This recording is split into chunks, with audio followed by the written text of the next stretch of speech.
तो hello guys, कैसे हो आप सब। उम्मीद करता हूँ अच्छे होगे। आज हम इस वीडियो में बात करने वाले हैं मीशो आईपीओ के बारे में।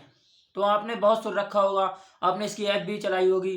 तो आज हम इसी आईपीओ के बारे में बात करने वाले हैं। आज हम पूरा रिव्यू करेंगे इस वीडियो में। क्या इस आईपीओ में अप्लाई करना चाहिए, नहीं करना चाहिए, और करें तो लिस्ट गेन के हिसाब से करें या लॉन्ग टर्म के हिसाब से करें, और इसके पॉजिटिव क्या है, निगेटिव क्या है, इसके फंडामेंटल भी देखेंगे और आईपीओ की डिटेल भी देखेंगे।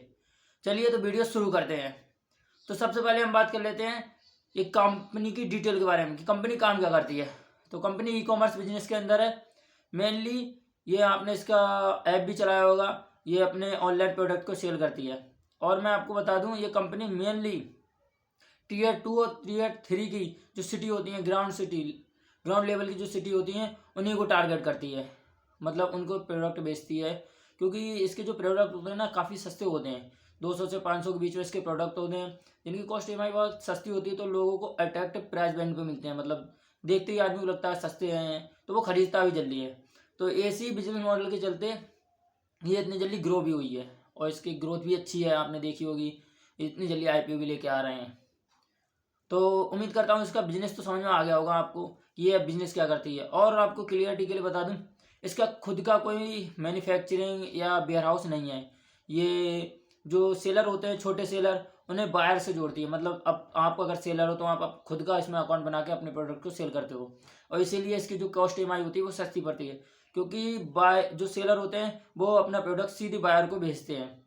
तो इसमें जो इसका परसेंटेज है वही मिलता इसे काट लेती है। और इसलिए इसके जो प्रोडक्ट आते हैं वो सस्ती क्वालिटी के होते हैं। बाकी अमेजोन है, फ्लिपकार्ट है, इनके जो प्रोडक्ट होते हैं, इनकी खुद की वेयर हाउस है, तो उनकी कॉस्ट महंगी पड़ जाती है।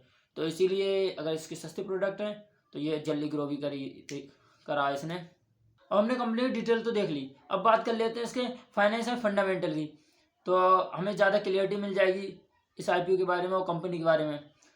तो इसके जो एस फंडामेंटल दिए गए हैं वो FY23, FY24 और FY25, FY25 के हाफ क्वार्टरली के दिए गए हैं।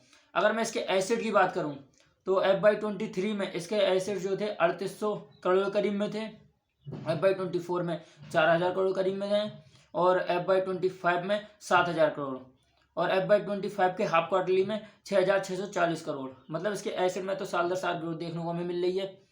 और अगर इसके इनकम की बात करूं तो FY23 में इसकी इनकम 5000 करोड़ करीब में थी। FY24 में इसकी इनकम 7000 करोड़ करीब में है, और FY25 में 9900 करोड़। और FY25 के हाफ क्वार्टरली की बात करूं तो 5857 करोड़ इसकी इनकम है। अब इसकी बात कर लेते हैं प्रॉफिट की। तो ये इसके लिए एक सबसे नेगेटिव पॉइंट है कि ये कंपनी प्रॉफिट मेकिंग है ही नहीं, ये कंपनी लॉस मेकिंग है। आपको शायद सुन के हैरान हो, पर ये कंपनी प्रॉफिट जनरेट ही नहीं कर रही है, लॉस ही लॉस में जा रही है। पिछले 3 साल से इसने लॉस ही दिया है। ये इस कंपनी के लिए सबसे निगेटिव पॉइंट है। और अगर हम इसकी लॉस की बात करें तो FY23 में इसका जो लॉस था वो 1600 करोड़ था। FY24 में इसका लॉस 327 करोड़ हो गया। FY25 में मतलब 2025 में इसका लॉस 3941 करोड़, और FY25 के हाफ क्वार्टरली में 700 करोड़ इसका लॉस है। अगर हम इसके एबिटा की बात करें तो वो भी नेगेटिव में है, क्योंकि ये लॉस मेकिंग कंपनी है, तो इसका एबिटा भी लॉस में है। और हम बात कर लेते हैं इसकी नेटवर्थ की। तो FY23 में इसकी नेटवर्थ 2500 करोड़ थी। FY24 में इसकी नेटवर्थ 2300 करोड़ थी, और FY25 में इसकी नेटवर्थ 1500 करोड़ हो गई, और FY25 के हाफ क्वार्टरली में 968 करोड़। मतलब इसकी जो नेटवर्थ है वो भी साल दर साल गिरी है। 2500 करोड़ से लेके अभी इस टाइम 900 करोड़ करीब में हो गए। मतलब इसकी जो नेटवर्थ है वो भी लगातार गिर रही है। तो ये भी इसके लिए एक नेगेटिव पॉइंट हो गया। अब हम बात कर लेते हैं इस IPO की डिटेल के बारे में। तो ये IPO 3 दिसंबर मतलब आज से ही ओपन हो रहा है। ये 5 दिसंबर तक ओपन रहेगा। और अगर इसकी प्राइस बैंड की बात करें तो 105 रुपये से 111 रुपये पर शेयर रखा गया है। और इसका इशू साइज 5421 करोड़ है, जिसमें से फ्रेश इशू की बात करूं तो 1171 करोड़ फ्रेश इशू है, और ये फेस वैल्यू 1 रुपये पे आ रहा है। अब बात कर लेते हैं इसके इंपॉर्टेंट डेट्स के बारे में। तो ये 3 दिसंबर को ओपन हो रहा है, 5 दिसंबर को क्लोज हो जाएगा।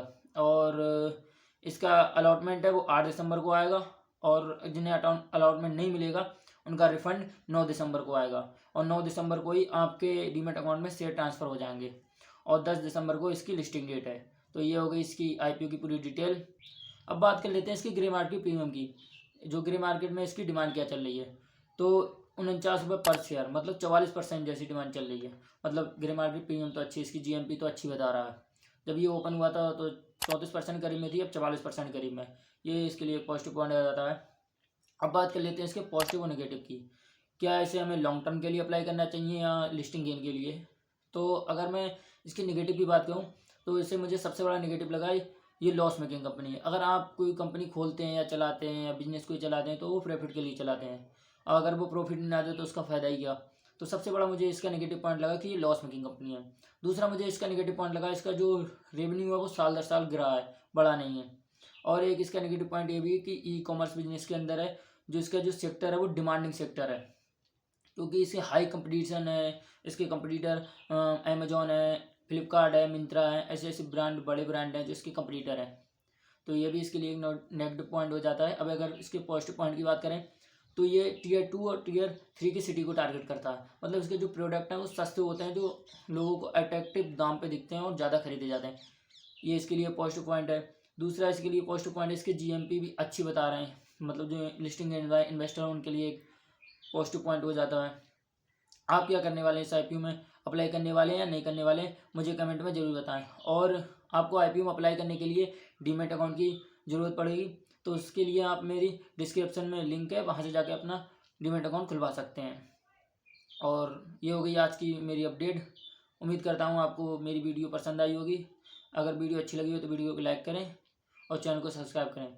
मिलते हैं अगली वीडियो में, तब तक के लिए जय हिंद।